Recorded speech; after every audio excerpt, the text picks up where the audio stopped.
Okay. Also, I want to talk about this as well. As you guys know, Trump signed an executive order on burning the flag. We're going to talk about this as well here. Point there at the White House.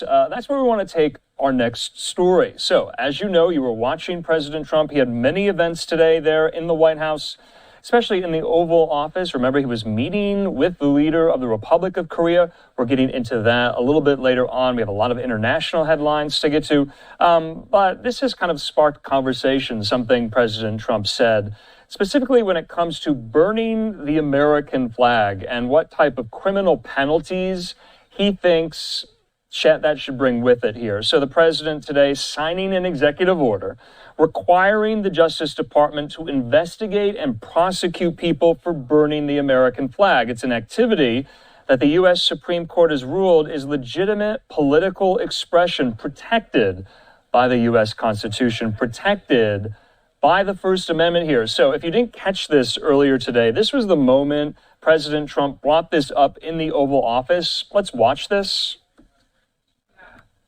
All over the country, they're burning flags. All over the world, they burn the American flag. And as you know, through a very sad court, I guess it was a 5-4 decision, they called it freedom of speech. But there's another reason, which is perhaps much more important. It's called death. Because what happens when you burn a flag is the area goes crazy. But when you burn the American flag, it incites riots at levels that we've never seen before. People go crazy. What the penalty is going to be, if you burn a flag, you get 1 year in jail, no early exits, no nothing. Okay, so President Trump there kind of elucidating what he thinks the penalty should be via this executive order, though. In the meantime, we do want to bring into the conversation right now someone who knows a lot about this, Chief Counsel with the Foundation for Individual Rights and Expression, otherwise known as FIRE, Bob Kornrevier. He joins me. Bob, good to see you here. I know you've been... All right, so here's my take when it comes to burning the American flag. So when it comes to burning the American flag, look, I've always been, I've always thought that people that burn the American flag are idiots, right? Unappreciative people. Like, how are you in the United States benefiting and burning the flag of the country that you're benefiting from? Whatever. I think it's like just an asinine concept in itself. You have more of an excuse to burn the American flag when you're outside the country. But if you're like an American citizen benefiting off our society, why would you burn the flag? Retarded. But anyway, that's a whole other conversation. Regardless, it's not really important why they do it. It's the what.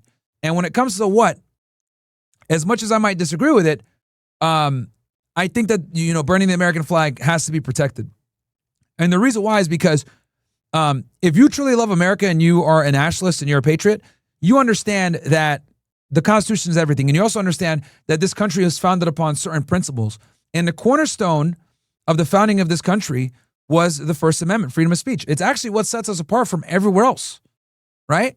This is why the United States is the best country in the world. This is why we're better than everywhere in Europe. We're better than fucking Australia. We're better than all our Five Eyes counterparts, because they're all cucked, right? They go to jail for fucking tweets, right? Lunacy.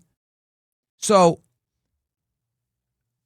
the First Amendment is super important, and it's so goddamn important that our forefathers sailed the fucking ocean, right, with terrible weather, wooden boats, dying of scurvy and shit, trying to get here, no vitamin C. And the first thing they did when they got a new land and they settled, we need freedom of speech. That was number one. And then what was number two? Get a gun to protect said freedom of speech. And this is from years being in England.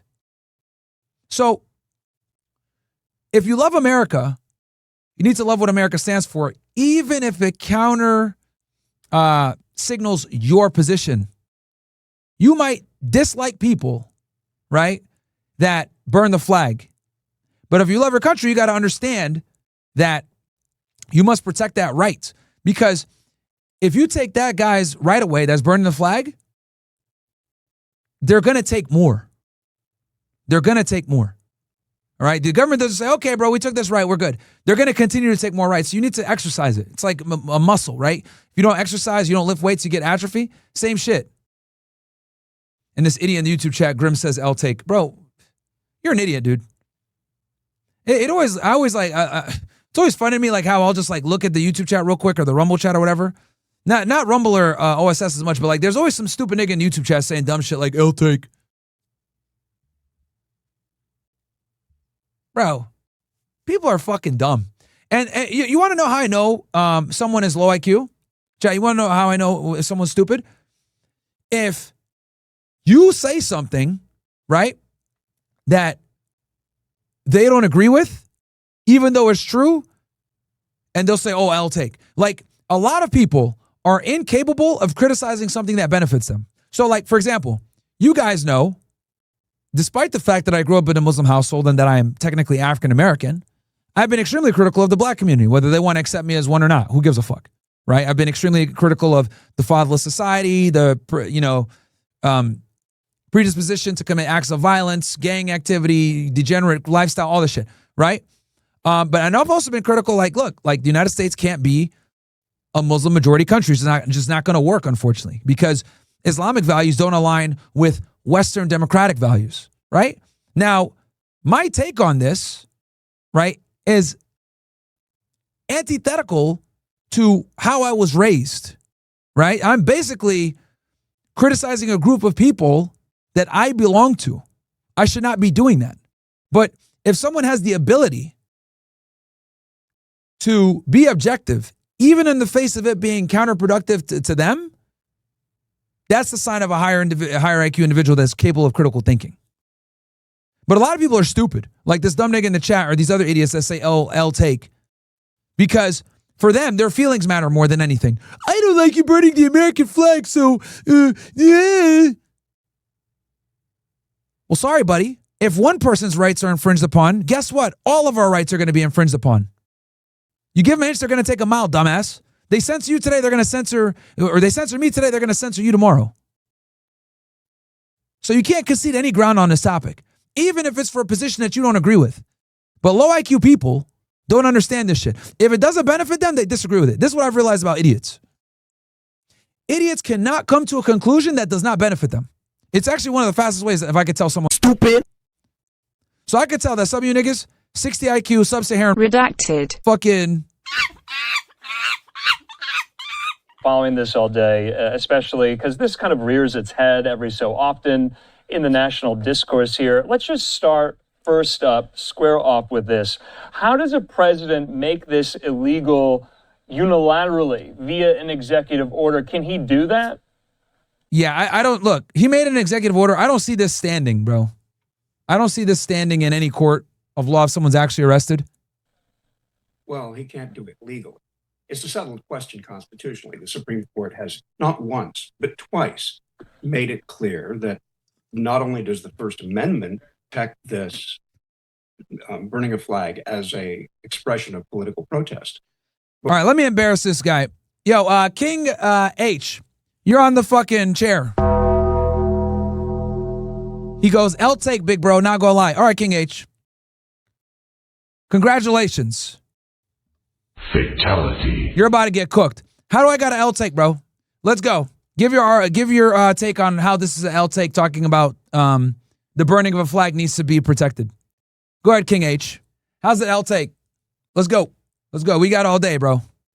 Let's go, man. Oh, now the dude says I'm trolling. Yeah, bitch ass nigga, exactly. I'm trolling. But when Congress exactly. Shut the fuck up.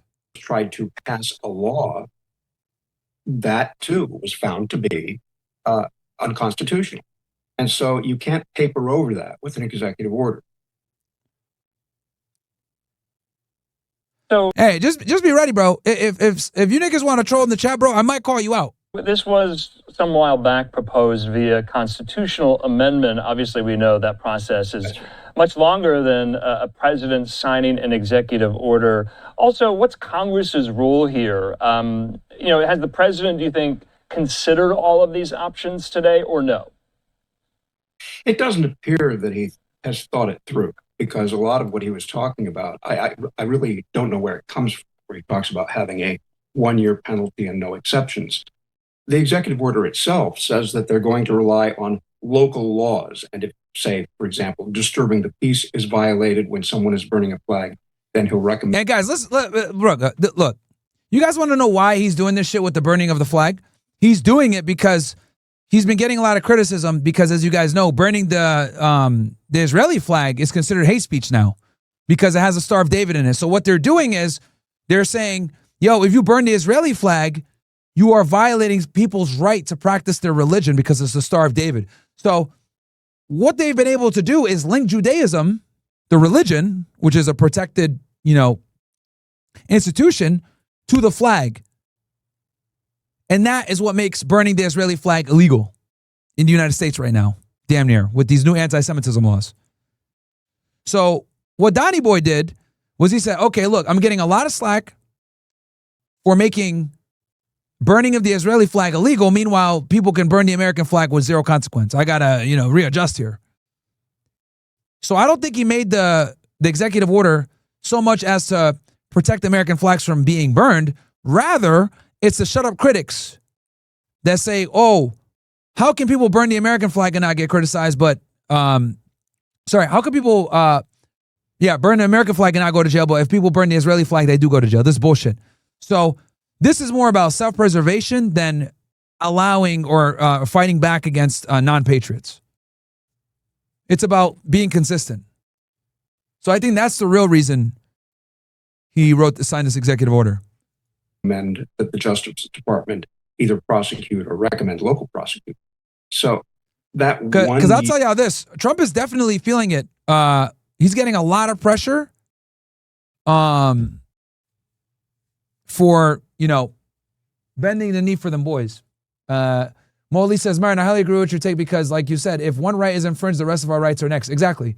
That is the same argument that I use when I debate with people about the Second Amendment. So fuck them, YouTube chat brokies. Yeah, bro, people are not... The problem, dude, is like with the idiot earlier that said, like, oh, this is L take or whatever.